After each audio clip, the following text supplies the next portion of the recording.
Hello everyone and good morning. My name is Vivek Sharma and today we're going to discuss about the most important issues of the day. The first article that we have to discuss here is about Paris में होने वाली AI action summit के बारे में. Second article presidential rule के बारे में हम बात करेंगे एंड थर्ड आर्टिकल एनवायरमेंट के एक पोल्यूशन के बारे में हम डिस्कस करेंगे.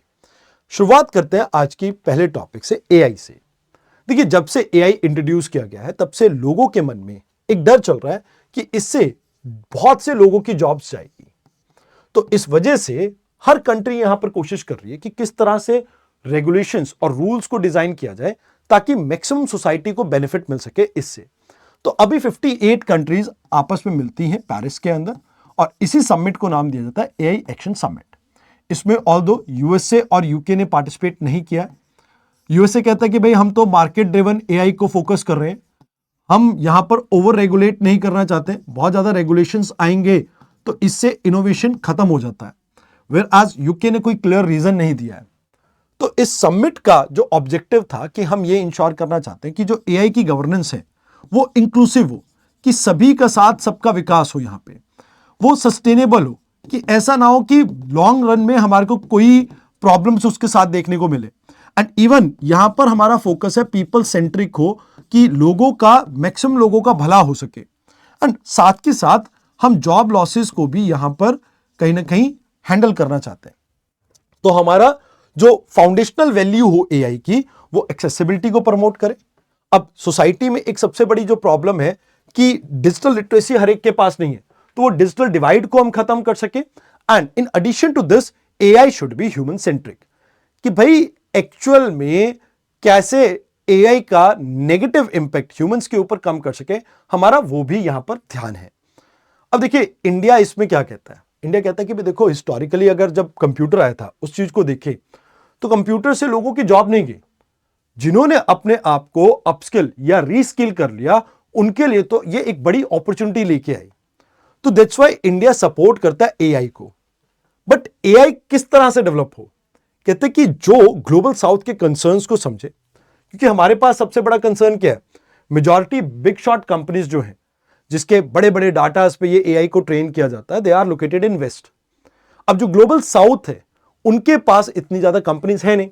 तो वी वांट कि कहीं ना कहीं एक कोलैबोरेटिव ग्लोबल एफर्ट्स हो जहां पर हम क्रॉस बॉर्डर जो वो आपस में कोलैबोरेशन है उसको प्रमोट कर सके. तो हम यहां पर चाहते हैं कि भाई एआई ओपन सोर्स रहे एंड इसमें एक दूसरे के ऊपर हम ट्रस्ट और एआई का एक्सेसिबिलिटी को प्रमोट करना चाहते हैं.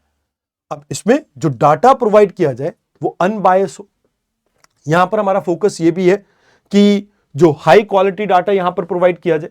And in addition to this community को पूरी तरह से ये बेनिफिट करे, किसी को भी ऐसा ना हो कि इसकी वजह से प्रॉब्लम हो. मींस इक्विटेबल एक्सेस के साथ साथ हम इक्विटेबल बेनिफिट शेयरिंग के बारे में भी यहां पर बात कर रहे हैं. तो यहां पर इस समिट को नाम दिया गया inclusive sustainable AI for people and the planet. इस डिक्लेरेशन के साथ इस समिट को खत्म किया गया था एंड इसमें कुछ चीजों के ऊपर 5 चीजों के ऊपर फोकस किया गया. जैसे पहले एक्सेसिबिलिटी कैसे इंप्रूव कर सके. जैसे मैंने आपको कहा कि हाई क्वालिटी डाटा सेट आपके जो नॉर्थ है यानी डेवलप्ड कंट्रीज हैं उनके पास है, तो हम ये चाहते हैं कि भाई डेवलपिंग कंट्रीज के पास भी इस डाटा का एक्सेस होना चाहिए एंड इवन एआई का भी एक्सेस होना चाहिए. दूसरी चीज, एआई की डिप्लॉयमेंट हम करना चाहते हैं but we want to be safe, we want to be secure and moreover हम एआई को ट्रस्ट कर सके, हमें इस चीज को इंश्योर करना होगा. अब हम ये भी नहीं चाहते कि जो बिग जायंट कंपनीज है वो इस चीज को मोनोपोलाइज कर लें. एंड लास्ट में मैं ये कहना चाहूंगा कि देखो, एआई के अंदर सबसे बड़ा जो इशू देखने को मिलता है वो एथिकल कंसर्न्स हैं एंड इवन ह्यूमन राइट के वायलेशंस हैं. तो उसको कैसे हम एड्रेस कर सके उसके ऊपर भी हम यहां पर फोकस करेंगे एंड इसमें हम साथ के साथ डेवलपिंग कंट्रीज को भी यहां पर साथ लेके चलेंगे ताकि वो पीछे ना रह जाएं. अब as I told you, US और यूके इन दोनों ने पार्टिसिपेट नहीं किया इसमें, बट ये एक चैलेंज का सामना भी करना पड़ेगा हमें, बिकॉज अल्टीमेटली अगर हम बात करें यूएस यूके का पार्टिसिपेशन ना होना मतलब एआई की रेगुलेशन में फ्रेगमेंटेशन होना, और जिससे कहीं ना कहीं जो एक्सेसिबिलिटी है डेवलपिंग कंट्रीज को उसमें परेशानी आ सकती है. अब इसके साथ साथ एक प्रॉब्लम यह भी आती है कि देखो, ग्लोबल साउथ जो है, जैसे इंडिया की अगर हम बात करें, India technological driven economic growth के ऊपर फोकस कर रहा है.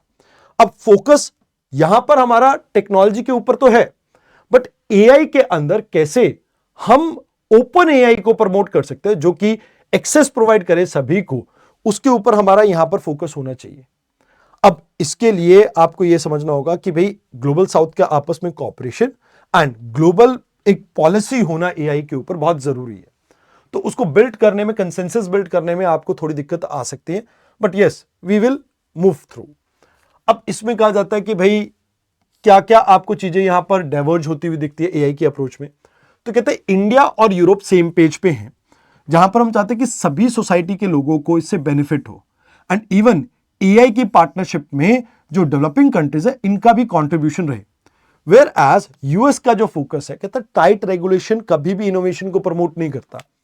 आप किसी भी घर के अंदर अगर स्ट्रिक्ट पेरेंट्स होंगे तो आप देखेंगे कि बच्चा बहुत ज्यादा चीजों को एक्सप्लोर नहीं करेगा।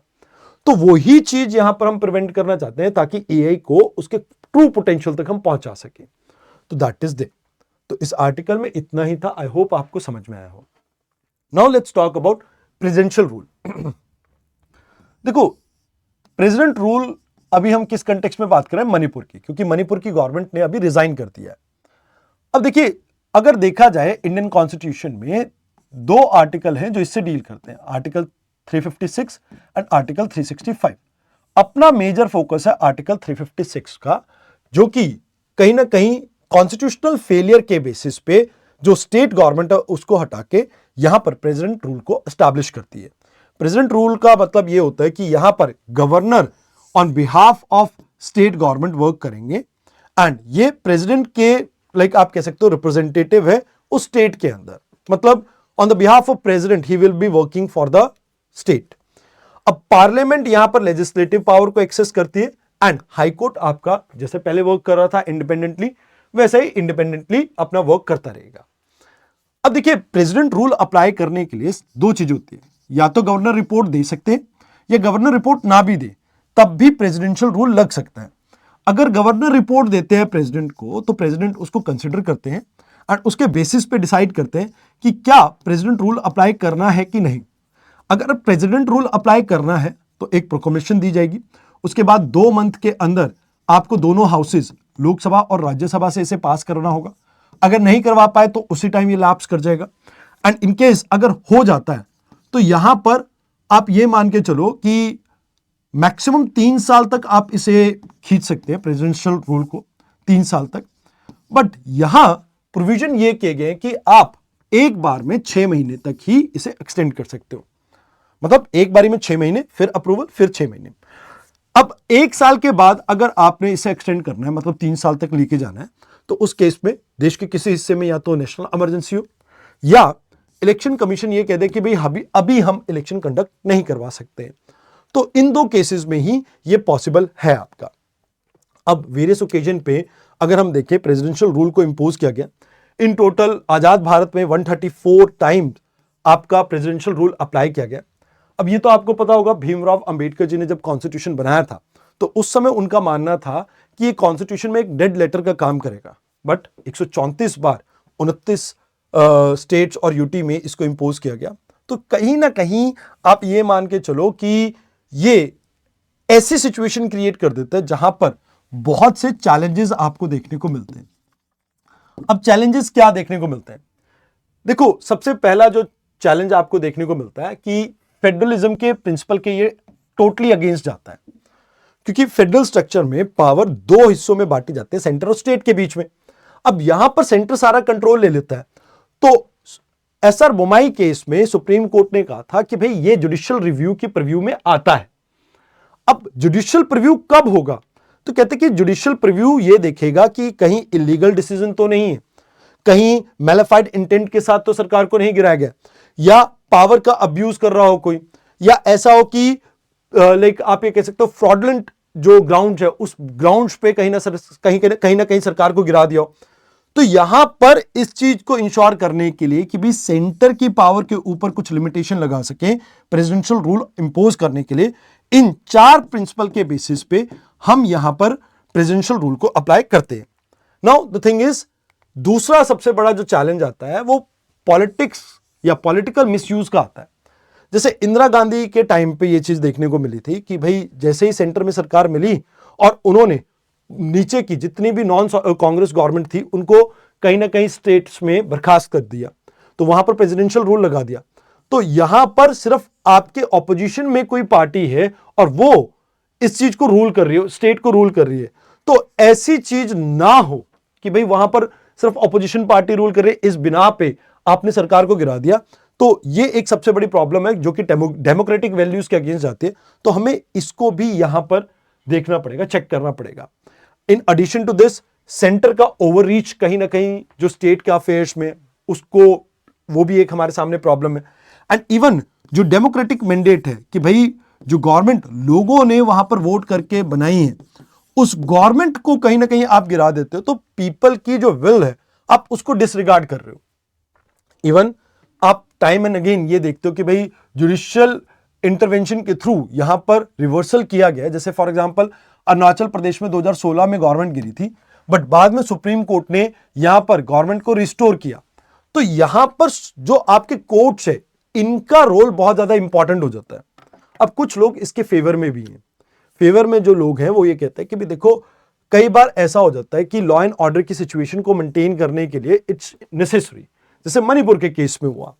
इवन अगर हम बात करें तो कुछ केसेस में ये कहा जाता है, कई बार इमरजेंसी सिचुएशन आ जाती है, कहीं पर नेचुरल डिजास्टर आ गया, कोई फाइनेंशियल क्राइसिस आ गए, एंड इवन कई बार एक्सटर्नल अग्रेशन का केस आ गया, तो उस केस में भी आपको इस तरह की जो प्रेसिडेंशियल रूल है इसको अप्लाई करने की जरूरत पड़ती है। एंड यहां पर अगर हम बात करें कॉन्स्टिट्यूशन के अकॉर्डिंगली स्टेट की गवर्नमेंट चले, तो इस चीज को भी इंश्योर करने के लिए हमें यहां पर प्रेसिडेंशियल रूल को एस्टैब्लिश करने की जरूरत पड़ती है। लास्ट में कहा जाता है कि देखो, कई बार गवर्नेंस के बहुत बड़े इश्यूज आ जाते हैं, जैसे पॉलिटिकल टर्मोइल, डिफेक्शन, या कोई पार्टी मेजॉरिटी लूज कर जाती है, तो उस केस में भी हमें प्रेसिडेंशियल रूल को यहां पर इंपोज करना चाहिए। तो ये कुछ चीजें हैं जो इसके फेवर में बात करती हैं, बट ओवरऑल ज्यादातर केसेस में हमने ये देखा है कि पॉलिटिकल गेन्स के लिए फ्रीक्वेंटली इसको मिसयूज किया जाता है, एंड जुडिशरी ने इसको कई बार स्क्रूटनाइज किया है, एंड बुमाई केस इसका सबसे बड़ा एक एग्जांपल है। तो कहा जाता है कि भी देखो, यहां पर स्टेट गवर्नमेंट को प्रोटेक्ट करने की जरूरत है, क्योंकि जो आर्टिकल 356 है इसका पोटेंशियल मिसयूज है, तो यहां पर जो सुप्रीम कोर्ट या हाई कोर्ट है इनका रोल काफी बड़ा हो जाता है कि ये इंश्योर करें कि जो फेडरल स्ट्रक्चर है हमारे कॉन्स्टिट्यूशन का वो इफेक्टिवली इंप्लीमेंट हो।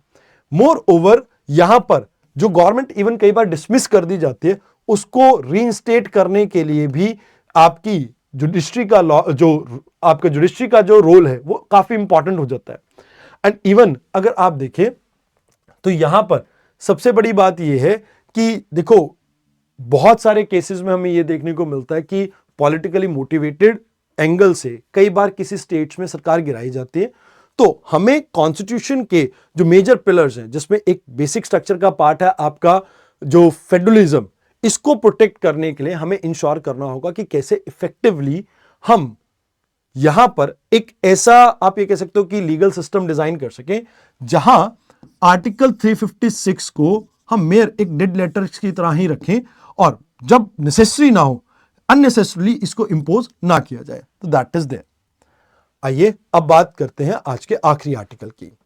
आखिरी आर्टिकल है लेदर इंडस्ट्री से रिलेटेड, जहां पर बहुत सारा पोल्यूशन देखने को मिल रहा है, खासकर कानपुर और फतेहपुर के आसपास के इलाके में। एनजीटी ने यह कहा कि कानपुर की जो लेदर इंडस्ट्री है इसकी वजह से बहुत पोल्यूशन हो रहा है। पोल्यूशन किस तरह का? कहते जी देखो, इस पूरे एरिया में आपको मेजर वाटर पोल्यूशन के क्राइसिस देखने को मिल रहे हैं। गंगा और ग्राउंड वाटर सभी यहां पर पोल्यूट हो चुका है। एयर के अंदर सल्फर ऑक्साइड और नाइट्रोजन ऑक्साइड की जो अमाउंट है वो इंक्रीज होती जा रही है। एंड इवन सॉइल, जो फार्म लैंड्स के अंदर मिट्टी है, इस मिट्टी में भी कंटामिनेशन देखने को मिल रहा है, जिससे बायो अक्यूमुलेशन हो रहा है फूड क्रॉप्स के अंदर। एंड साथ के साथ गंगा रिवर के अंदर जो बायोडाइवर्सिटी है उसके ऊपर भी नेगेटिव असर पड़ रहा है। अब किस तरह के नेगेटिव असर की हम बात कर रहे हैं? जैसे रेस्पिरेशन से रिलेटेड डिजीज आपको देखने को मिल रही है, कई बार न्यूरोलॉजिकल डिजीज जैसे मेमोरी डिसऑर्डर या डेवलपमेंट में डिले, बिहेवियरल चेंज, ये चीजें देखने को मिल रही हैं। लोगों को स्किन की कंडीशंस हो रही है, डर्मेटिस या अल्सर जैसी प्रॉब्लम्स देखने को मिल रही है एंड इवन कैंसर के केसेस भी इंक्रीज हो रहे हैं। अब कौन कौन से पोल्यूटेंट यहां पर लेदर इंडस्ट्री से निकलते हैं, तो क्रोमियम, मर्करी, फ्लोराइड, आयरन, ये मेजर केमिकल्स हैं जो आपके ब्लड सैंपल्स में मिले हैं अभी रिसेंटली जिन लोगों को टेस्ट किया गया है इस कानपुर और इसके आसपास के एरिया में। एंड इवन ये कहा जा रहा है कि इस एरिया का जो ग्राउंड वाटर है वो ड्रिंकिंग पर्पसेस के लिए फिट नहीं है ह्यूमंस के लिए। तो ये कहा जाता है कि अभी रिसेंटली एक स्टडी कंडक्ट की गई थी, इस स्टडी में कहा गया कि ऑलमोस्ट 45% सैंपल आपके कानपुर के टॉक्सिक है एंड इवन सीपीसीबी ने तो यहां तक कहा था कि भी कानपुर इंडिया की one of the most critically polluted industrial area में से एक है। इवन जो एनजीटी है उन्होंने भी यहां पर क्रोमियम की डंपिंग के ऊपर कहीं ना कहीं प्रॉपर मॉनिटरिंग करनी स्टैब्लिश की थी 2019 से। तो कहा जाता है कि भाई देखो एक्चुअल में ये जो कानपुर में आपकी लेदर इंडस्ट्री चल रही है, यहां पर 400 से ज्यादा आपकी लेदर इंडस्ट्री है जो गंगा रिवर और उसके आसपास के एरिया में हैवी टॉक्सिक्स की कहीं ना कहीं पोल्यूशन को इंक्रीज कर रही है, जिसमें क्रोमियम, मर्करी, लेड जैसी चीजें आती हैं। एंड यहां पर ये रीसेंट स्टडी और एनजीटी की जो रूलिंग आई है इससे हमें यह समझ में आता है कि कुछ स्ट्रिक्ट या टाइमली एक्शन लेने की जरूरत है। अब एक्शन क्या हो सकते हैं, जैसे water prevention and control of pollution act है 1974 का, आप इसे लेटर एंड स्पिरिट में इंप्लीमेंट कीजिए। जीरो लिक्विड डिस्चार्ज पॉलिसी को आप यहां पर इंश्योर करें, मैंडेटरी यहां पर इंप्लीमेंट करें, ऐसे सिस्टम्स यहां पर लगाने की जरूरत है। अगर जो इंडस्ट्री आपकी कंप्लायंट नहीं है आप उसको शट डाउन कर दीजिए, बंद कर दीजिए, ताकि लोगों की हेल्थ को हम बचा सकें। लास्ट में कहा जाता है कि भाई देखो आप साइंटिफिक वेस्ट मैनेजमेंट के ऊपर फोकस कीजिए, जहां पर रेमेडिएशन के ऊपर आपका फोकस होना चाहिए, जहां पर लाइक फाइटो रेमेडिएशन आप देख सकते हो या बायो रेमेडिएशन आप देख सकते हो। तो इन चीजों से आप एक्चुअल में वेस्ट को परफेक्टली साइंटिफिक तरीके से डिस्पोज ऑफ कर पाएंगे, जिससे इन्वायरमेंट के ऊपर नेगेटिव असर कम हो जाएगा। इन एडिशन टू दिस आपको हेल्थ केयर इंफ्रास्ट्रक्चर को बिल्ड करना होगा एंड खासकर डिटॉक्स सेंटर्स को कानपुर के और उसके आसपास के एरिया में, ताकि लोगों की बॉडी में ये जो हैवी पॉइजनिंग देखने को मिल रही है इसको हम रिड्यूस कर सके। इन एडिशन टू दिस अगर आप इंडस्ट्री बंद करते हो तो आपको इको फ्रेंडली इंडस्ट्रीज को यहां पर प्रमोट करना चाहिए, यहां पर स्किल डेवलपमेंट के ऊपर फोकस करना चाहिए कि कैसे लेदर इंडस्ट्री में हम जो लोग काम कर रहे हैं उनको उनके स्किल को अपग्रेड करके लेसर पोल्यूशन की तरफ उनको लेके जाएं। अब यहां पर आपको अवेयरनेस कैंपेन भी रन करने की जरूरत है, ताकि पोल्यूशन चाहे वाटर का चाहे एयर का, हम उसे एक डेंजर लेवल से ऊपर मतलब एक डेंजर लेवल तक पहुंचने ना दें। तो ये चीज आपको यहां पर इस आर्टिकल में याद रखनी है। देखो इंडस्ट्रियल नेग्लिजेंस जो है कहीं ना कहीं ये कानपुर के अंदर पोल्यूशन की एक मेजर वजह बना हुआ है। तो यहां पर सस्टेनेबल इंडस्ट्रियल पॉलिसी के ऊपर या प्रैक्टिसेस के ऊपर हमें फोकस करना चाहिए और साथ के साथ एक स्ट्रॉन्ग रेगुलेशन की जरूरत है, ताकि इस तरह की प्रॉब्लम को हम जड़ से खत्म कर सकें। तो आज की इस डिस्कशन में इतनी ही थी चीजें। आई होप आपको डिस्कशन अच्छा लगा हो। तो आज के लिए इतना ही। मैं विवेक शर्मा आपसे विदा चाहूंगा। धन्यवाद।